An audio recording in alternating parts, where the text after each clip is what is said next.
Class 8-এর যে exercise 12 আছে mixture, এই মিক্সচার মানে মিশ্রণের আমি 9-এর দাগ, 10-এর দাগ, 11-এর দাগ, এই যে অঙ্কগুলো আছে একটু দেখাচ্ছি। তা আমাদের মিক্সচার 9 নম্বরের অঙ্কটা হচ্ছে, বলেছে দু প্রকার পিতলে তামা ও দস্তার পরিমাণের অনুপাত যথাক্রমে 8:3, 15:7। এই দুই প্রকার পিতলে যদি 5:2 অনুপাতে মেশানো হয়, তাহলে নতুন প্রকার পিতলে যে নতুন প্রকার পিতল পাওয়া যাবে তাতে তামা দস্তার অনুপাত কত হবে। তাহলে প্রথমে এই যে তামা দস্তার দুই প্রকার পিতল আছে, প্রথম প্রকার, দ্বিতীয় প্রকার, এই দুই প্রকারে ভাগ হার বের করে নেবো আগে। তাহলে আমরা লিখব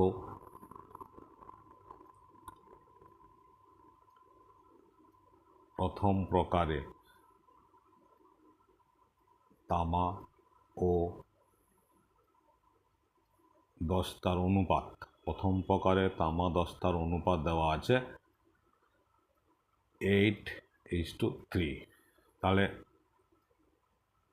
তামার ভাগ হার কত হবে? তামার ভাগ হার হবে 8 এই দুটো সংখ্যার যোগফল, 8 আর 3 11। ঠিক একইভাবে দস্তার ভাগ হার তাহলে কত হবে? 3, দস্তা তো আছে 3/11 আর 11। ঠিক দ্বিতীয়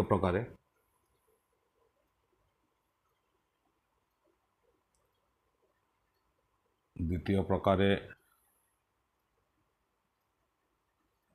তামা ও দস্তার অনুপাত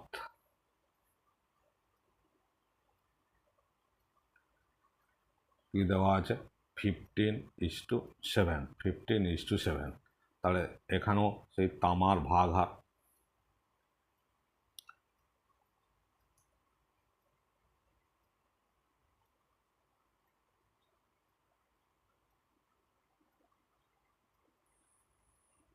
পনেরো বাই 15 আর 7 যোগ করলে 22, 15 আর 22।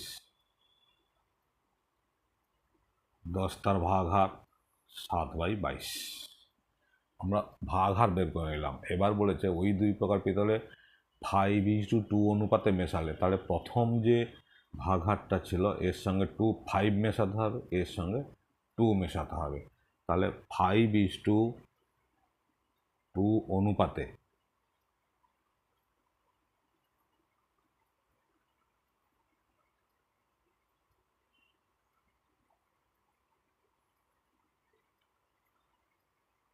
2 অনুপাতে মেশালে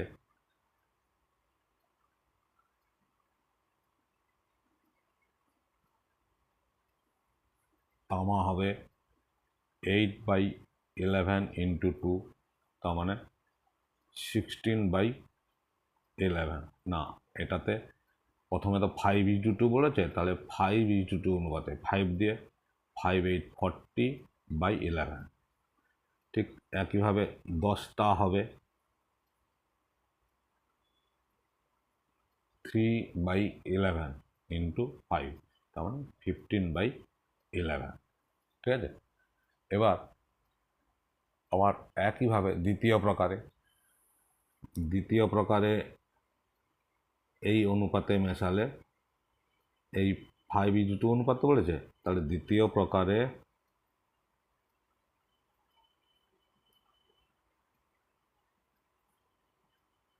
তামা হবে, এই যে 15/22 ছিল, তাহলে 15/22 ইন্টু 2, কারণ 5:2 বলেছে, প্রথম প্রকারে 5, দ্বিতীয় প্রকারে 2, তাহলে এটা কত হলো 2 11/22, তাহলে 15/11। দ্বিতীয় প্রকারে দশটা কত হবে? দশটা হবে 7/22 ইন্টু 2, তার মানে 7/11। তাহলে আমরা মোট তামা, মোট দস্তা এবার যদি যোগ করে ফেলি, নতুন প্রকার যে পিতলটা পাওয়া যাবে তাতে তামা দস্তার অনুপাত কী হবে? তাহলে আমাদের আবার মোট অনুপাত বের করব। তাহলে মোট তামা ও মোট দস্তা আমরা বের করে নেব। অর্থাৎ নতুন প্রকারে আমরা লিখব নতুন প্রকারে তামা ও দস্তার অনুপাত তাহলে মোট তামা কত আছে? আমাদের মোট তামা আছে, এখানে আছে 40/11, এখানে আছে 15/11। মোট তামা 40/11 প্লাস 15/11 ইজ টু 10টা কত আছে? 15/11 ইজ টু 15/11 প্লাস 7/11। তাহলে এটাকে আমরা একটু যোগ করে নেব। এটা যেহেতু লসাগু 11 আছে, তার মানে লসাগু হবে 11, তার মানে 11 আর উপরে দুটো যোগ হয়ে যাবে 55। 40 প্লাস 15 55 ইজ টু এখানেও 11 আর 15 সাথে 22। তাহলে আমাদের অনুপাতটা কি হচ্ছে? 11 তো কাটছে, 22 55/22 থাকছে, 55/22। তাহলে কত হচ্ছে? 11 5 55, এই যে 11 5 55 ইজ টু 11 দিয়ে 22। তাহলে অ্যান্সারও হবে 5:2। তাহলে নতুন প্রকারে তামা দস্তার অনুপাত হবে 5:2। ঠিক আছে, এটা হচ্ছে আমাদের 9-এর দাগের অঙ্ক। এবার আমরা 10-এর দাগের অঙ্কটা দেখাবো।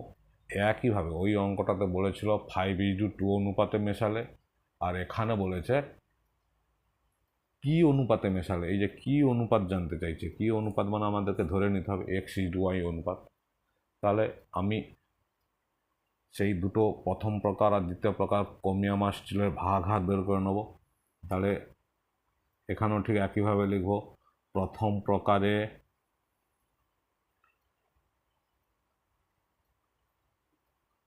ক্রোমিয়াম এর ভাগাহার। প্রথম প্রকারে ক্রোমিয়ামের ভাগাহার, ক্রোমিয়াম প্রথম প্রকারে দেওয়া আছে কত? 2:11, এটা প্রথম প্রকার। তাহলে ক্রোমিয়াম থাকবে 2/13, আর স্টিলের ভাগাহার হবে তাহলে কত? 11/13। ঠিক একইভাবে দ্বিতীয় প্রকারে ক্রোমিয়াম, দ্বিতীয় প্রকারে ক্রোমিয়াম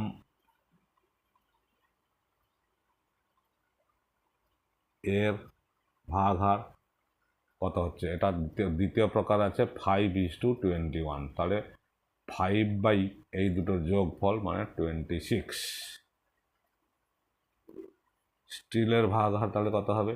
21/26। তাহলে আমরা দুটো ভাগাহার বের করে নিলাম। এবার আমাদের বলছে এই দুই প্রকার স্টিল কি অনুপাতে মেশালে। তাহলে আমাদের ধরে নিতে হবে, ধরি x:y অনুপাতে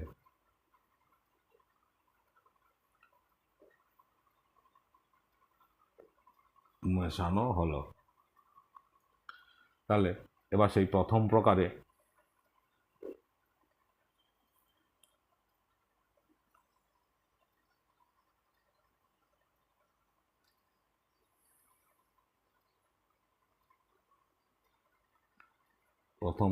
তাহলে কি হবে? ক্রোমিয়াম হবে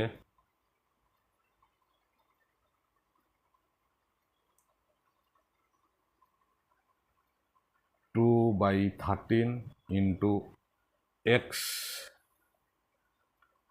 আর এইখানেই আমি লিখছি স্টিল হবে তাহলে কত? 11/13 ইন্টু এক্স। তাহলে এটা কত হচ্ছে? 2x/13, আর স্টিল হচ্ছে 11x/13। ঠিক একইভাবে দ্বিতীয় প্রকারে ক্রোমিয়াম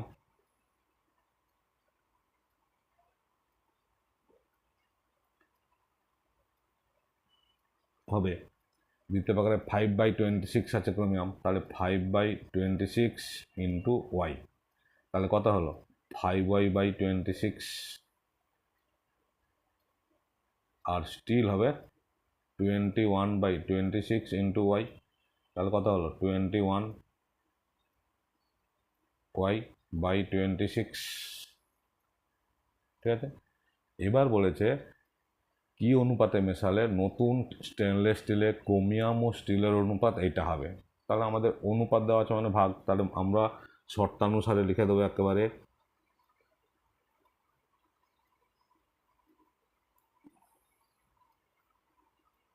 শর্তানুসারে ক্রোমিয়াম কত আছে মোট, এই তো ক্রোমিয়াম, এটাও ক্রোমিয়াম। তাহলে 2x/13 plus 5y/26 divided by 11x/13। এই যে দ্বিতীয় প্রকারে, প্রথম প্রকারে কোন স্টিল এটা, দ্বিতীয় প্রকারে স্টিল এটা। তাহলে 11x/13 plus 21y/26 is equal two বলেছে 7/32 হবে। তাহলে 7/32 মানে 7 × 32 হবে। এইটাকে সমাধান করে দিলে আমাদের উত্তর হয়ে যাবে। তাহলে উপরে এলসিএম করব, কত হবে 13 আর 26, এলসিএম করলে 26 হয়।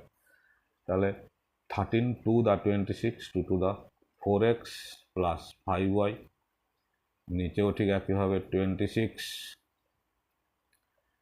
13 2 দা 26 11 2 22x plus 21y is equal two 7/32। এই যে এখানে চারটে সংখ্যা আছে বাই করে, তাহলে এটা আমরা নিচে উল্টে দেবো। তাহলে এটা কী হবে 4x plus 5y/26 into 26/22x plus 21y সমান হচ্ছে 7/32। এরকম আমাদের চারটে সংখ্যা এখানে বাই করে ছিল, তাই আমরা উল্টে দিয়েছি, গুণ করলে উল্টে যায়। এবার 26 কেটে গেল, তাহলে থাকলো কি এই দুটো সংখ্যা 4x plus 5y/22x plus 21y is equal two 7/32। এবার আমরা ক্রস মাল্টিপ্লিকেশন করে নেব। 7 দিয়ে এটা মাল্টিপ্লাই করলে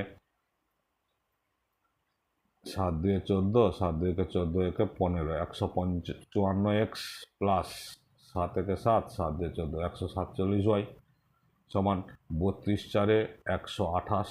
এই যে এইটা মাল্টিপ্লাই করছি লাস্টে, 32 4 128x প্লাস 32 5 160y,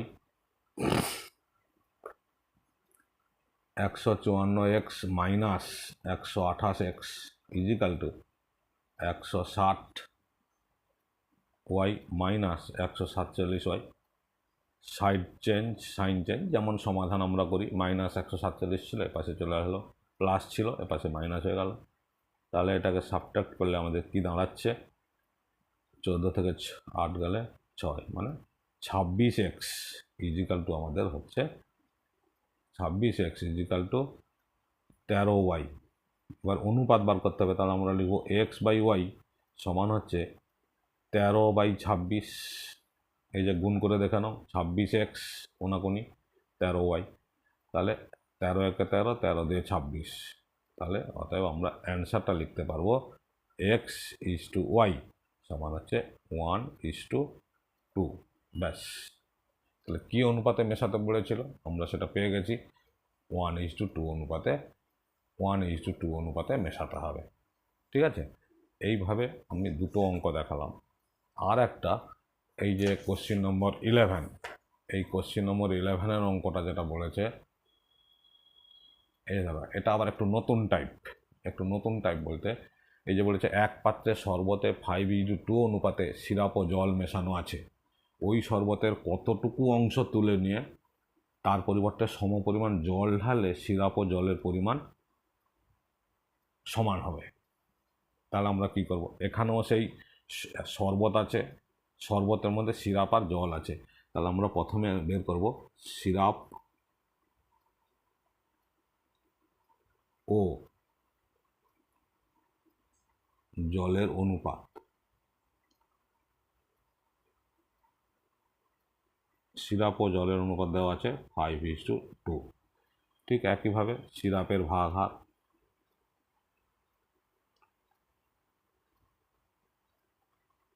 কত হবে 5/7,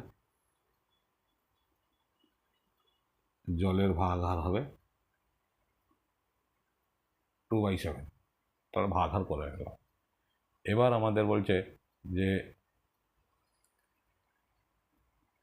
শরবতের কতটুকু অংশ তুলে নিয়ে সমপরিমাণ জল ঢালবো। আমরা ধরি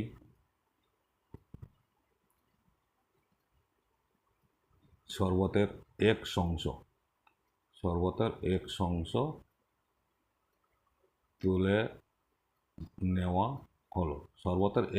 তুলে নেওয়া হলো, তাহলে সিরাপও তাতে উঠে যাচ্ছে, জলও উঠে যাচ্ছে। তাহলে জল তোলা হবে, সিরাপ তোলা হবে কতটা?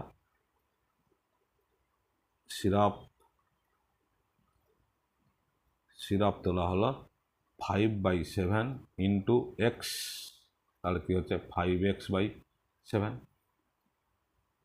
একইভাবে জল তোলা হলো সমান হচ্ছে 2/7 ইন্টু এক্স, 2x/7। তাহলে শরবতে এই অংশ ছিল, এইটা আমরা তুলে নিয়েছি। তাহলে কি স্বাভাবিকভাবে আমাদের বিয়োগ করে দিতে হবে কতটা আর সিরাপ শরবত থাকলো। তাহলে আমরা এখানেও সেই এটিপি বা শর্তানুসারে লিখতে পারি। এটিপি মানে অ্যাকর্ডিং টু প্রবলেম, শর্তানুসারে সেটা কী লিখব? আগে সিরাপ ছিল কতটা? 5/7 অংশ, তার থেকে আমরা তুলে নিয়েছি কতটা? 5x/7 অংশ, এইটা তুলে নিয়েছি সিরাপ। ইজিক্যাল টু মানে সিরাপ আর জল আমি সমান করব। তাহলে জল ছিল 2/7, তুলে নিয়েছি আমরা কত? 2x/7।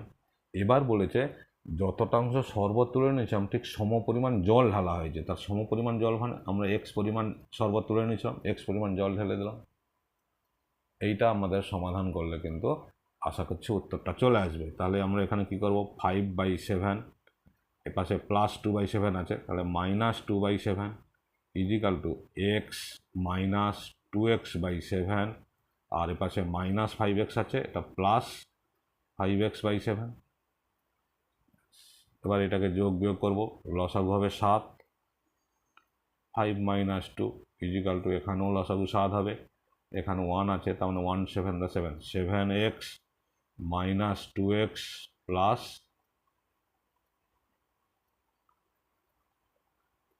Plus 5x, 7 1 7 1 5x। তাহলে কি থাকছে? 3/7 ইজিক্যাল টু 7 5 12, 12 থেকে 2 বাদ দিলে 10, 10x/7, ব্যাস 7 7 কাটলো। তাহলে এবার আমাদের কি থাকছে? 10x is equal two 3। এই যে 10x ইজিক্যাল টু 3 থাকলো, তাহলে x সমান কত হলো? x সমান 3/10। তাহলে আমরা কতটা শরবত তুলে নিয়েছিলাম? 3/10 অংশ শরবত তুলে নিয়েছিলাম। এটাই হচ্ছে আমাদের অ্যান্সার। ঠিক আছে, 3টে অঙ্ক আমি দেখালাম। যদি তোমাদের ভালো লাগে তাহলে লাইক কমেন্ট শেয়ার করো, অল বটমে ক্লিক করে রাখো, সব ভিডিও পেয়ে যাবে। Thank you.